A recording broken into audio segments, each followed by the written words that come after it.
Olá, bem-vindo à parte 8 dessa série. Confesso que quando comecei a gravar essa série em setembro de 2012, eu não esperava que ela teria essa repercussão, pois na época esse tema era de interesse de poucos. E eu também não esperava que o assunto renderia tantos capítulos, pois já estamos no 8º e talvez mesmo ao fim da série eu não consiga passar todas as informações que tenho encontrado ao longo de minhas pesquisas. Nesse capítulo vamos falar um pouco sobre as pirâmides e também sobre Órion. No capítulo passado vimos que existem esculturas diversas que fazem menção a Órion, como se fosse uma espécie de bússola artística indicando um lugar especial.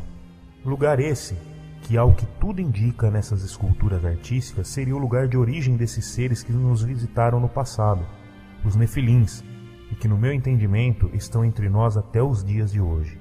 E que nesse período final, ao qual estamos próximos, surgirão de maneira clara e tomarão o mundo para si até a volta do Messias prometido.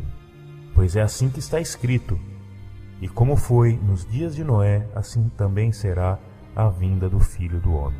Mateus 24:37. Nos dias de Noé, a terra era habitada por esses seres, e ao meu ver é isso que o texto se refere. E se minha forma de entender o texto estiver correta, significa que quando o Messias voltar à terra, essa estará de forma literal sob o domínio desses seres, que aqui estavam também na época de Noé.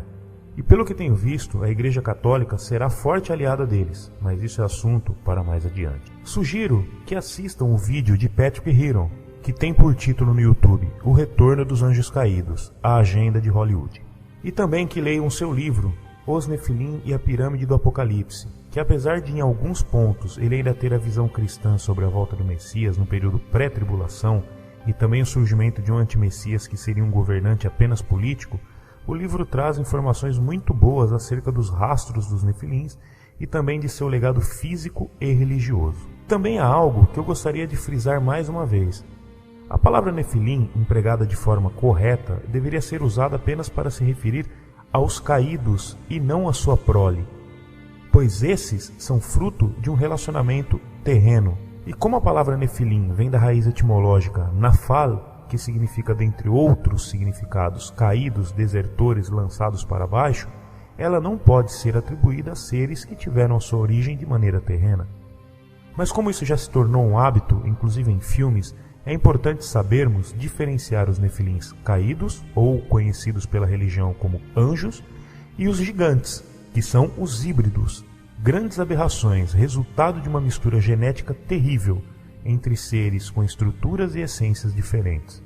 Vimos no capítulo anterior uma escultura que era uma pirâmide com 13 degraus, com um olho encrostado nela. Pirâmide essa que, quando colocada sob o efeito da luz negra, ela se tornava resplandecente. Mas o que mais me chamou a atenção foi, além da inscrição embaixo dela, que como vimos é uma mensagem que diz "O Filho do Criador vem", é o fato dessa inscrição estar ao lado de um desenho que representa com extrema exatidão o que conhecemos como as Três Marias, que na verdade é o cinturão da constelação de Órion. Por que essa inscrição profética está ao lado de uma representação do cinturão de Órion? O cinturão de Órion serve como uma marcação precisa da nebulosa de Órion. Nebulosa essa que é objeto de desejo da NASA e de muitos centros de pesquisa espacial. Faça você mesmo uma pesquisa rápida sobre o nome Órion e verá como esse nome está presente nesse centro de pesquisa espacial. Dizem até, de forma não oficial, que algo está acontecendo com essa nebulosa. Dizem que no seu centro sua luminosidade está aumentando de forma incomum e que seu centro está se expandindo. E a junção desses dois fatores leva muitos a crerem que essa nebulosa estaria agindo como se estivesse em trabalho de parto, pronta para deixar algo sair de dentro de si. E isso significa para muitos pesquisadores que dali sairia a cidade conhecida como a Nova Jerusalém, ou Cidade Celestial, habitação do Messias Salvador. E ao meu ver, essa habitação celestial nada mais nada menos é do que uma cidade em formato piramidal.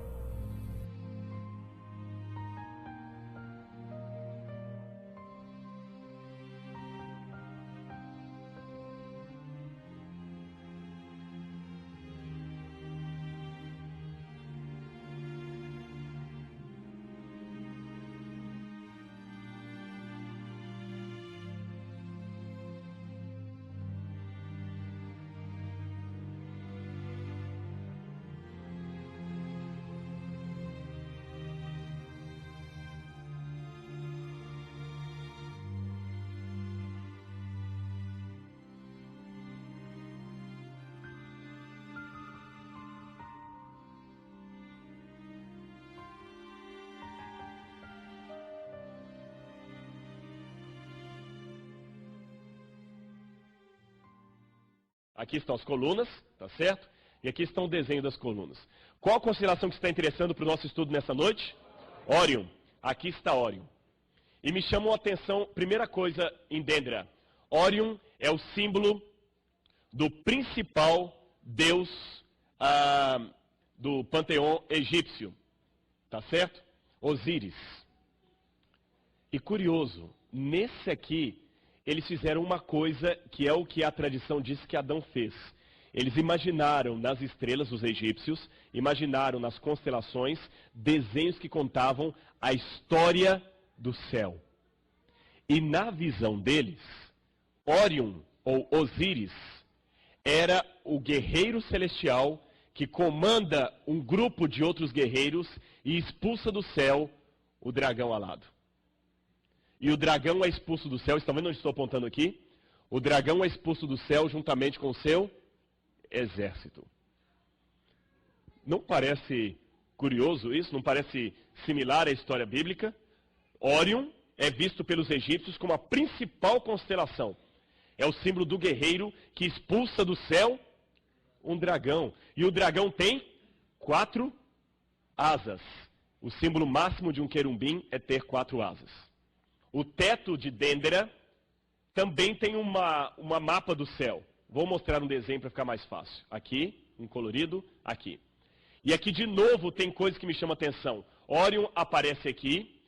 E curioso, ao invés de ter embaixo dos seus pés a constelação de Lepus ou coelho, ele tem a constelação de uma serpente. Estão percebendo aqui? É uma serpente. Órion pisa numa serpente. Hércules também é colocado pisando numa serpente. O leão também pisa sobre uma serpente. E a serpente sempre é chamada de Her-Fent, a maldita serpente ou dragão. Por que Órion é visto como aquele que pisa na cabeça de uma serpente? E aqui que vem o mais curioso.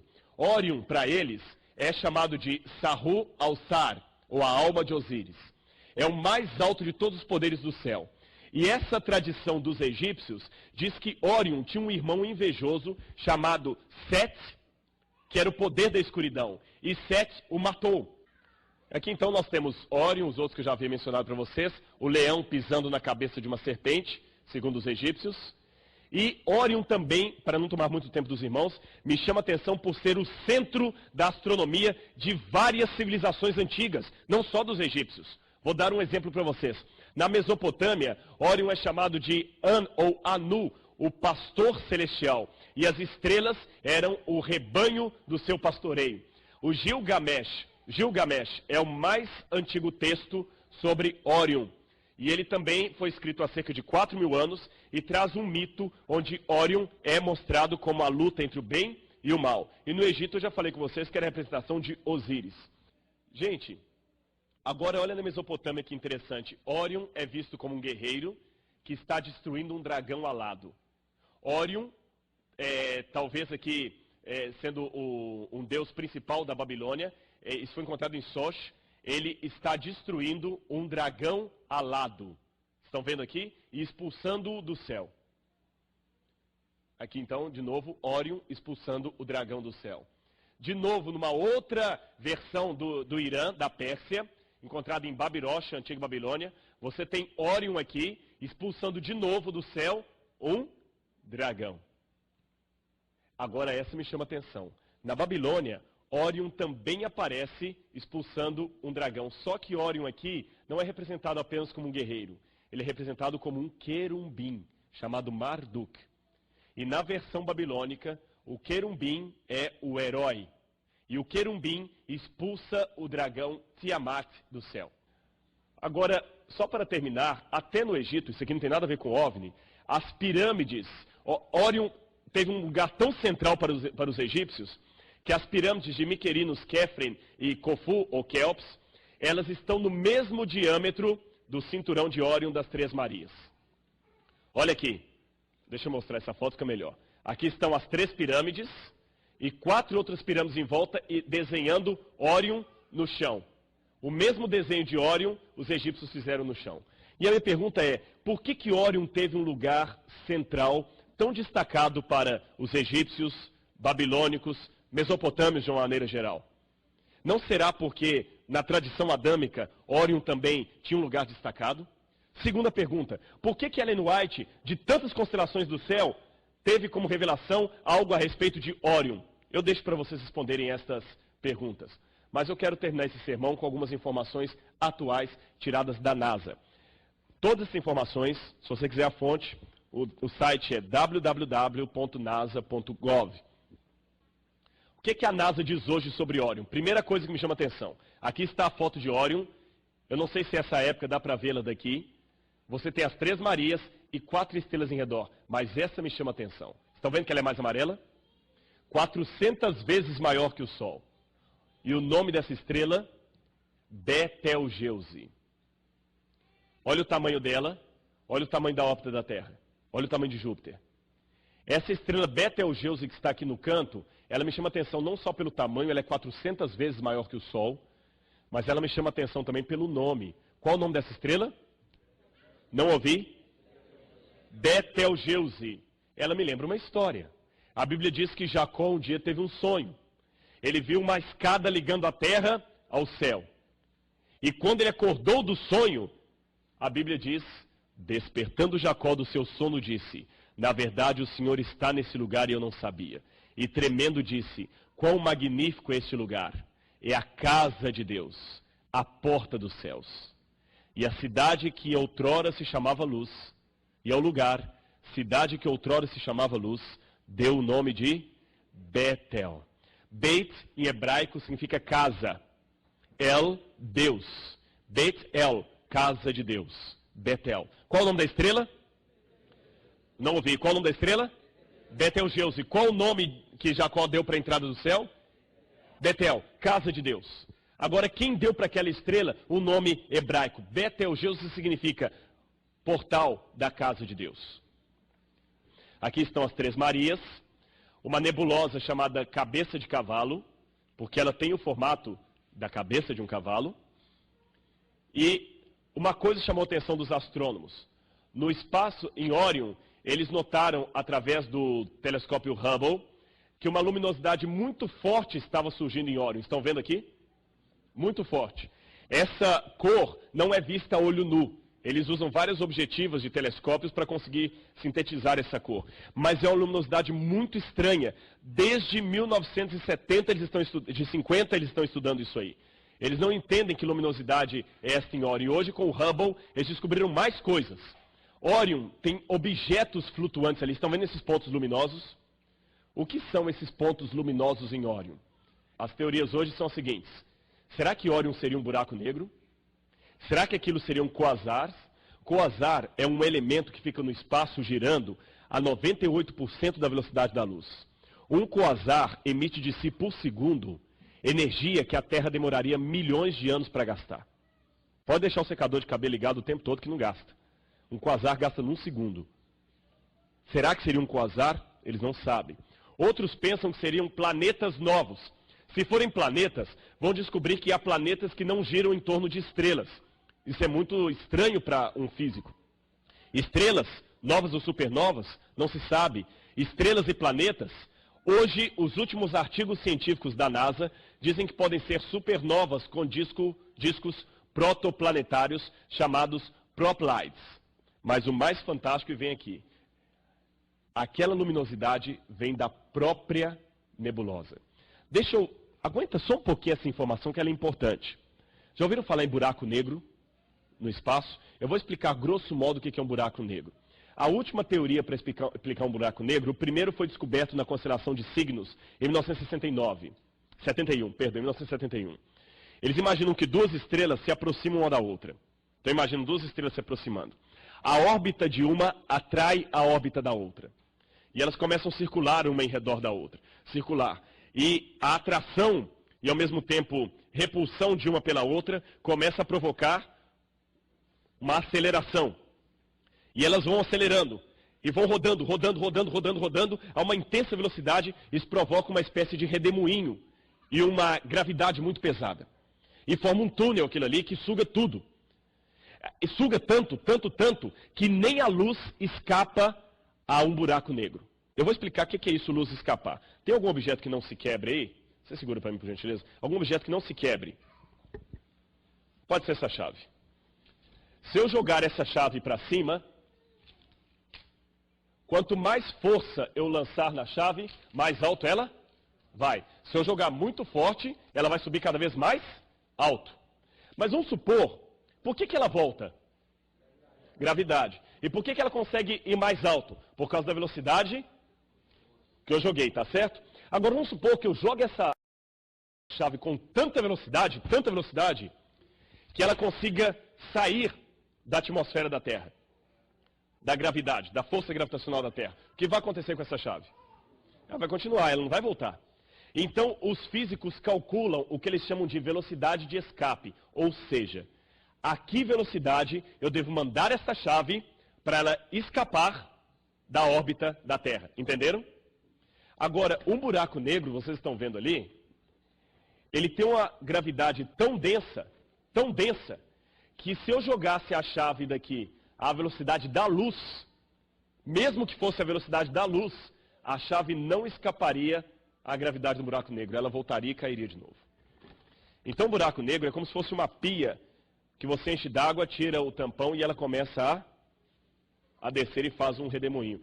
Será que Órion é um buraco negro? Muitos astrônomos pensam que sim, mas aí que está o fantástico, irmãos. Se Órion é um buraco negro, como que Órion emite luz? É o único buraco negro, se for buraco negro, que emite luz. Hoje eles mostram a luz de Órion.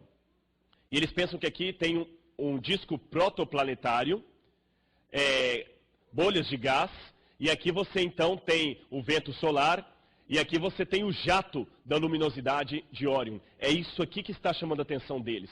Um buraco no meio e essa luminosidade que parte daqui. Esse artigo científico mostra a perplexidade, eu tirei da própria NASA, é um artigo científico, onde ele revela uma coisa curiosa.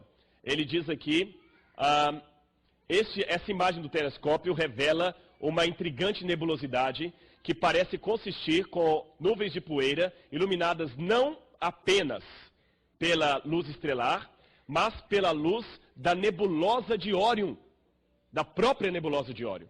Então o Órion tem uma luz própria e eles não sabem o que é. É esta luz. Na Bíblia é dito que a largura, o comprimento e a altura são iguais.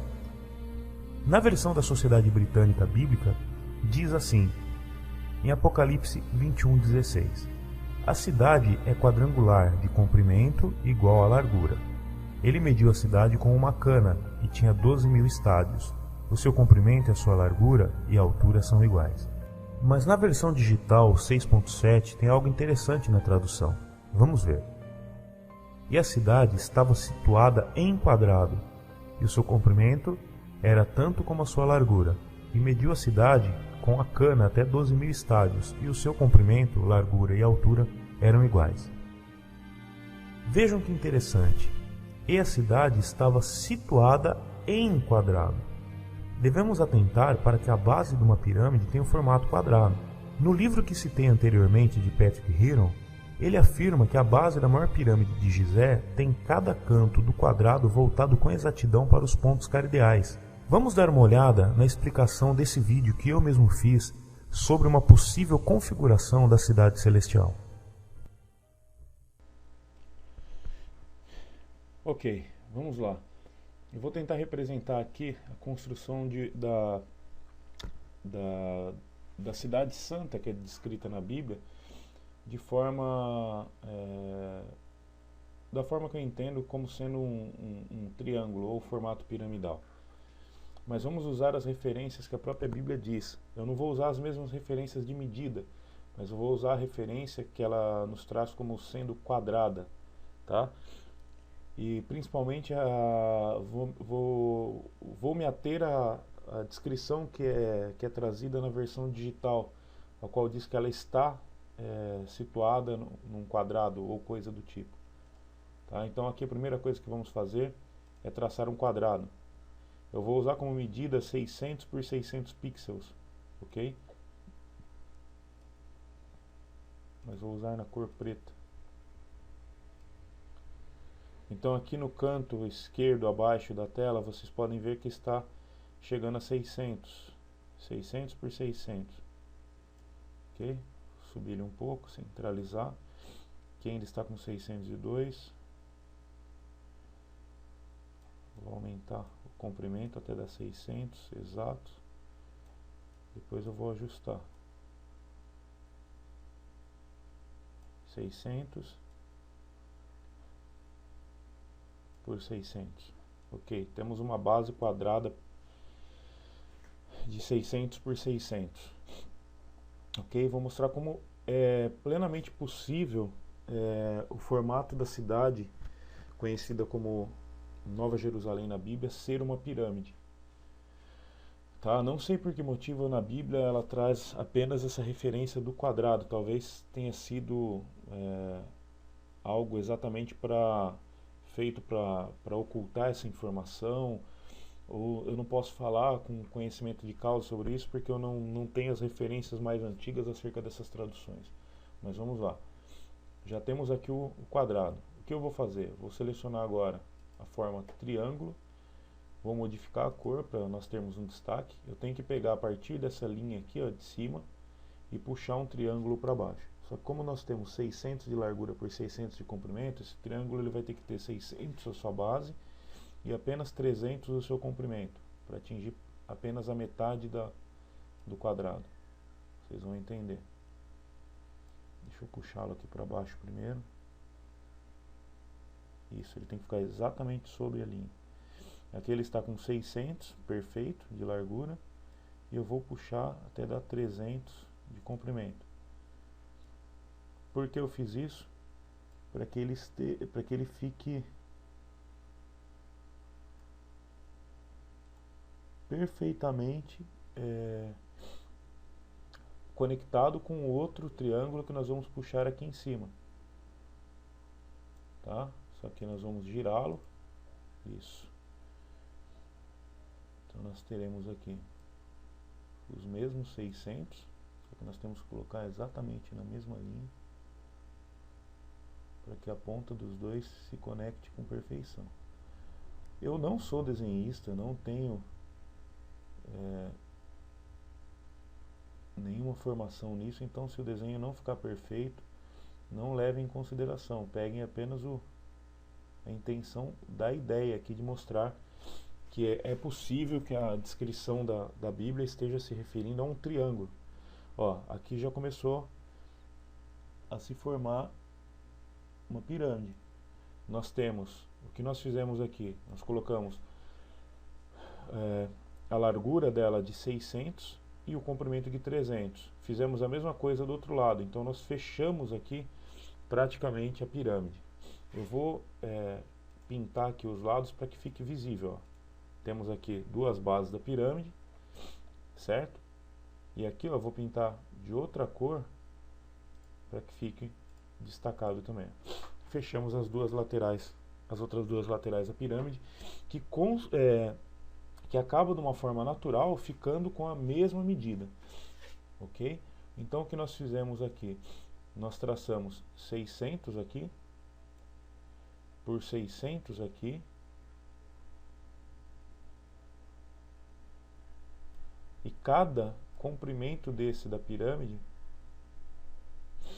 nós temos 300. É óbvio que se eu fosse traçar também o triângulo dessas duas pirâmides azuis, eles iriam se encontrar aqui, os dois bicos, da mesma forma que se encontraram os bicos da pirâmide verde. Tá? Podemos até traçar um aqui apenas para ilustrar isso.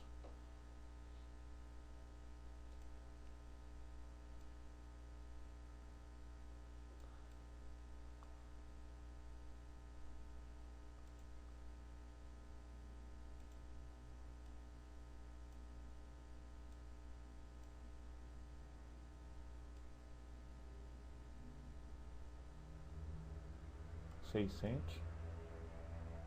como das outras. Tá?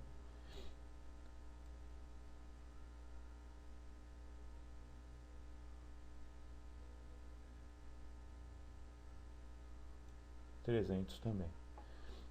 Ok?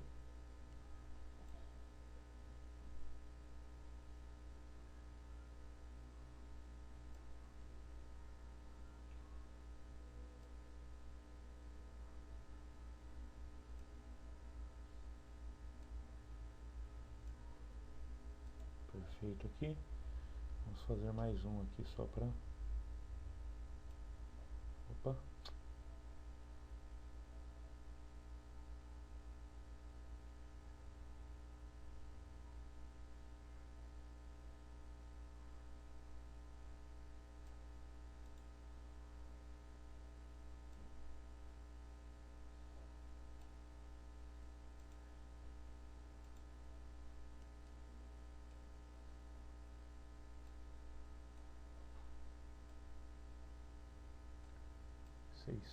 Também.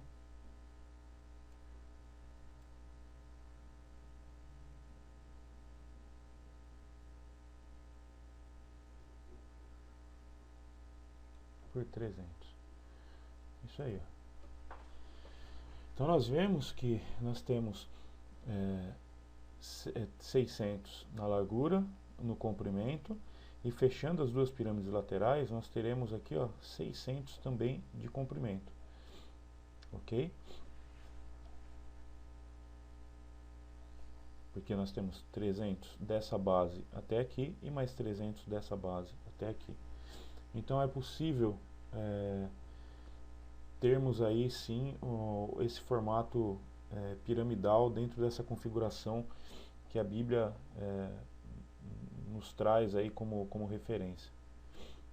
É isso até que o próprio autor, escritor Patrick Heron sugere no seu livro e no seu vídeo.